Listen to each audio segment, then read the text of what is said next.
Are you intrigued by the idea of creating your own Hypertufa planters? These unique, handcrafted gems are a versatile and eco-friendly addition to any garden. Made from simple materials, they embody a rustic charm that's sure to captivate.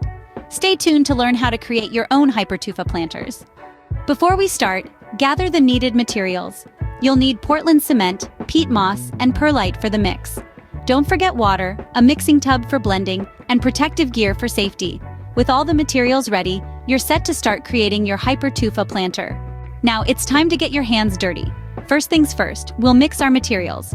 Combine 1 part Portland cement, 1.5 parts peat moss, and 1.5 parts perlite. Stir them together until they're well blended. This mixture is the base of your Hypertufa planter. Next, add water gradually while stirring until it reaches a consistency similar to cottage cheese.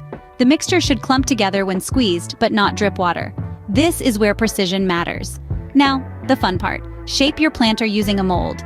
You could use anything from a cardboard box to an old basket. Just ensure it's well oiled to make the removal process easier. Fill the mold with your mixture, pressing firmly to remove air pockets. Finally, wrap your planter in a plastic bag and let it harden in a cool, shady spot. This is called curing. Allow your Hypertufa planter to cure for about 3 to 4 weeks. Remember, patience is key here. And there you have it, your very own Hypertufa planter. In a few simple steps, you've transformed basic materials into a unique piece that adds character to your garden.